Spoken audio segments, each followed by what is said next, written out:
नमस्कार काका. हा ये काय म्हणताय? अरे बरं आहे, ठीक आहे, बस बस बस. हो हो हो. काय दीदी, कसा चाललाय बोर्डाचा अभ्यास? मस्त चाललंय. अरे वा, करा करा, चांगला अभ्यास करा. पोरीचं पुढं काय करायचं याचं फार टेन्शन झालंय. पण मला तर इंजिनियरच व्हायचंय. पण तिला लहानपणापासून शेतीची आवड आहे.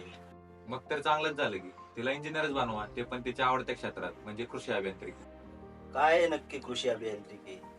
कृषी अभियांत्रिकी कृषीशी संबंधितच एक शाखा आहे, ज्यामध्ये आपल्याला कृषी तंत्रज्ञानाशी संबंधित विद्या शिकायला मिळते.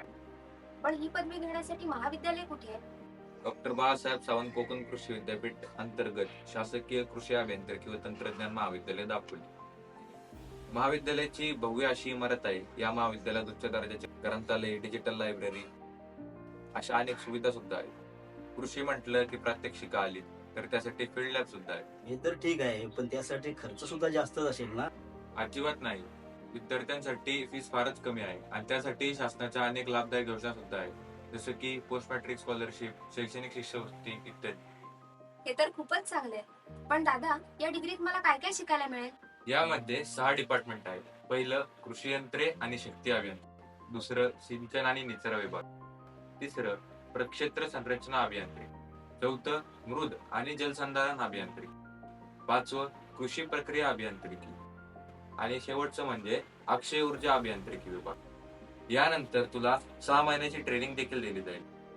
सांस्कृतिक, क्रीडा व संशोधन यामध्ये महाविद्यालय चांगलीच प्रगती करून घेते. सगळ्यात महत्वाचं सांगायचं झालं तर शैक्षणिक सहल सुद्धा असते. एवढं सर्व करून शेवटी मुलीला नोकरी तरी मिळेल का? अहो काका, आपल्या दापोली महाविद्यालयाचे प्लेसमेंट सेल अनेक विद्यार्थ्यांना नामांकित कंपनीमध्ये नोकरी देण्यासाठी यशस्वी ठरले आहे. तसेच गेट, सीईटी, आयबीपीएस अशा अनेक कॉम्पिटेटिव्ह एक्झामसाठी प्राध्यापक मार्गदर्शन सुद्धा करतात. मुलीला राहण्याची व्यवस्था कशी काय? महाविद्यालयात संलग्न वसतिगृह आहे, वायफाय, विद्युत उपकरणे अशा विविध सुविधा आहेत. अभ्यासासाठी अनुकूल वातावरण आहे, भव्य क्रीडांगण आहे आणि तेही कोकणाच्या निसर्गरम्य वातावरणात. पण दादा, कृषी अभियांत्रिकीत मला ऍडमिशन कसं मिळेल?